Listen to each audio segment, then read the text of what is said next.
Selamat siang Bu Arya, perkenalkan saya Pumila, mahasiswa PTG Unimed 2022. Pada siang hari ini saya minta bantuan Bu Arya selaku Bapak Kurikulum di SMA Negeri Siswa Jakarta untuk melakukan wawancara terkait identifikasi masalah yang ada di sekolah.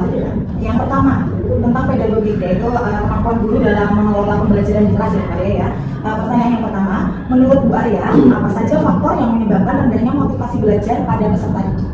Ya, setiap peserta didik ini memiliki motivasi yang tergantung dari faktor-faktor dari dalam, ya misalnya cita-citanya. Selain itu juga faktor dari luar yang bisa juga mempengaruhi motivasinya. Keadaan di keluarganya misalnya, kalau keluarga baik-baik saja, saya kira juga siswi akan belajar dengan baik di sekolah dan dia akan punya motivasi yang baik ketika mengikuti setiap pembelajaran yang ada di sekolah. Tetapi ketika keluarga mungkin bermasalah, itu juga akan mempengaruhi motivasi dia ketika berada di sekolah untuk belajar. Dari guru juga berpengaruh saya kira ya.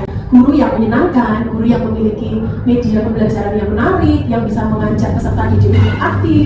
Jadi waktu terasa cepat kalau memang pembelajarannya itu menyenangkan gitu ya. Itu juga akan membuat motivasi dari siswa ini untuk belajar pelajaran tersebut menjadi tinggi. Tapi kalau dari faktor guru juga, mohon maaf, mungkin ya sudah apa adanya, dia menyampaikan materi, ceramah saja, ya siswi juga akan paling tidak tertarik untuk mengikuti, paling juga seperti itu gitu. Jadi motivasi itu memang tergantung dari dalam maupun dari luar faktornya. Kemudian yang kedua Bu Arya, menurut Bu Arya model-model pembelajaran seperti apa yang cocok untuk meningkatkan motivasi belajar peserta didik? Baik, untuk model pembelajaran saya kira sekarang ini banyak ya, macamnya banyak sekali, dan ini juga ditunjang oleh media pembelajaran juga. Kalau zaman sekarang ini sudah zamannya IT, maka model pembelajaran ini bisa ditunjang dengan media pembelajaran yang menarik, model pembelajaran yang bisa membuat siswi ini berlatih untuk menyelesaikan masalah. Itu kan ada yang problem based learning gitu ya. Jadi siswi terbiasa untuk menyelesaikan setiap masalah, kemudian dari situ dia juga berpikir dengan pemikirannya itu untuk menyelesaikan masalah, menganalisis. Jadi tingkatannya tidak hanya menghafal, tetapi sudah mencapai tingkatan pemikiran yang lebih tinggi. Kalau sekarang masuk ke soal HOTS, nah itu high order thinking gitu ya. Jadi kegiatannya seperti itu. Kemudian juga ada yang berbasis project. Dari mengerjakan project itu, dia juga belajar untuk hal-hal lain. Misalnya kalau project itu sendiri, dia bisa belajar kedisiplinan. Dia bisa belajar untuk bagaimana dia kompeten untuk menguasai materi yang ada di dalam tugas itu. Lalu kalau project itu dengan teman-teman berkelompok, dia juga akan belajar bagaimana bersosialisasi, menyelesaikan pendapat secara berkelompok dengan teman-temannya. Ini juga termasuk kemampuan yang diperlukan di zaman yang sekarang ini. Kalau sekarang sudah zaman 4.0 gitu ya, life skill. Nah, itu termasuk sebetulnya. Dengan model-model pembelajaran ini, siswa banyak sekali belajar untuk meningkatkan soft skill-nya dia. Gitu. Kemudian ada juga yang berbasis produk gitu. Produk juga mereka diminta untuk membuat produk tertentu, gitu kan. Nah, dari situ juga mereka belajar. Oh ya, tidak hanya teori saja, tetapi ada hasil yang diperoleh mereka, keluar dari mereka, gitu. Jadi banyak sekali model-model pembelajaran sebetulnya yang sekarang ini saya pikir itu baik untuk diterapkan di peserta didik zaman sekarang. Baik Bu Arya. Kemudian untuk literasi Bu Arya, kemampuan berbahasa, membaca, menulis seperti itu.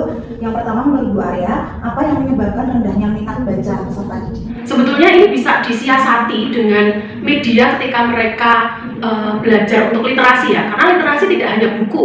Kalau literasi hanya disamakan dengan buku, ya memang anak zaman sekarang siapa yang suka pegang buku, tetapi bisa disiasati.